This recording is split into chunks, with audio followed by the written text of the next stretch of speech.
Diamonds on. Shit, talking about. Put it on. Mamă, cât sunt. Bine, am dormit bine rău azi noapte. Astăzi am energie să mă dau cu craci în sus pe aici. Să redăm să se bată cu ea, să se ciocănească cu ea la dodgeball. Așa ar fi cel mai bine. Avem asta și încă 3 mici de basket. Alea o să-și rupă capul. Ei sunt participanți la BBB. Noi dacă ne dorim să facem un protest sau o bătaie, o facem fără nicio problemă. Pregătiți-vă de niște momente foarte intense. O să urle 100%, stăm 3 ore, o să auzim mai urlă. Sunt foarte competitiv, foarte competitiv. O să-i punem să urle acum înainte să intrăm, să-i speriem un pic pe ăștia de la hype.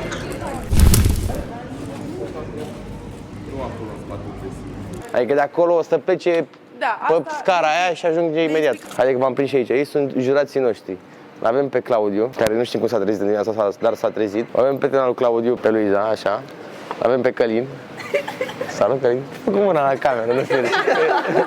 Ariana. Și Alia, prietena mea, care are grijă de ei să fie în regulă. Și acum explicam traseul de la Ninja Warrior. Așa îi spun băieții de aici. Hai să le explicăm și lor. Veniți încoace. Aici o să fie arbitru Călin, băiatul timid, care... Așa. Pleacă de acolo, o ia pe exterior, până aici.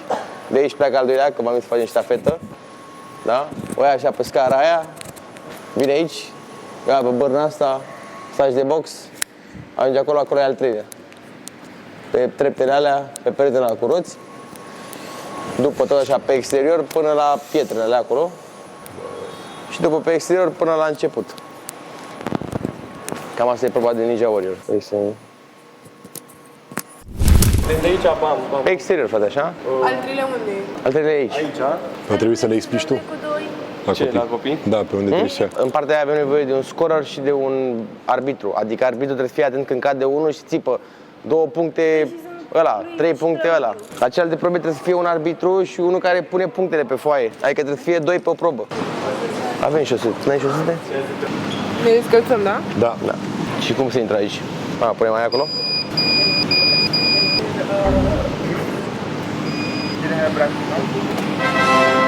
Thank you. Aici Miss cu Miss pe parte, Mister cu Mister pe parte de la 2 licee în același timp. Adică aici se bate Miss Caragiale cu Miss Sava, de exemplu, și acolo Mister Caragiale cu Mister Stava. Cine a căzut, cum era? Câte puncte Cine a căzut 0 puncte, cine rămâne în picioare 10 puncte. Da. Mai tare, mai cu suflet. Mai cu suflet. Ochelarii mei. Ne dau oamenii ăștia afară. De acolo ce e? O șosetă. Da. După avem dodgeball. Aici, cu băieții, doar băieții. Da? Și arăt picioarele. Hai, fă un test de dodgeball. Și aici la dodgeball cum se punctează, Filip? Mamă, aici la dodgeball e cel mai tare lucru posibil. Deci, sunt 4 licee, 2 licee pe parte, 2 licee pe parte, da? Dacă pe o parte rămân 2 licee, eu sunt Sara, o să se bucure. Mamă, ce bine ce le-am făcut, explicând la început, că primesc puncte dacă rămân amândoi pe parte. Dacă rămân 2 licee, la sfârșit ne separăm. Ne mutăm pe aia care au fost în echipă, îi facem adversari. Mergem să luăm, gata. Rândul de la licee. Hai să băgăm aici. Haide! Cu bani. Faceți liniște ca să mă și auziți, ok? De aici pleacă primul, ok?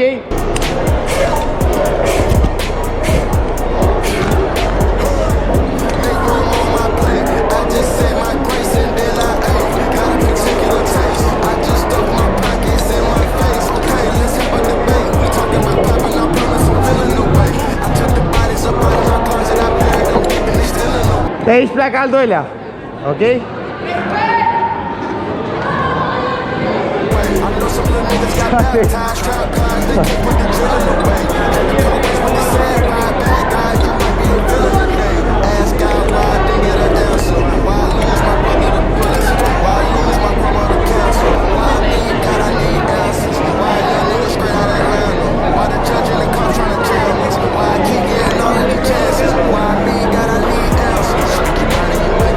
De aici al treilea. 3.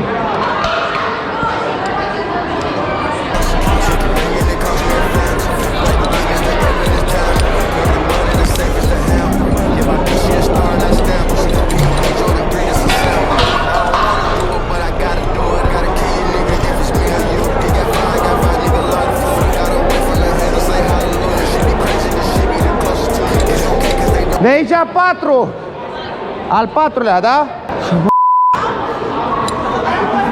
Nu.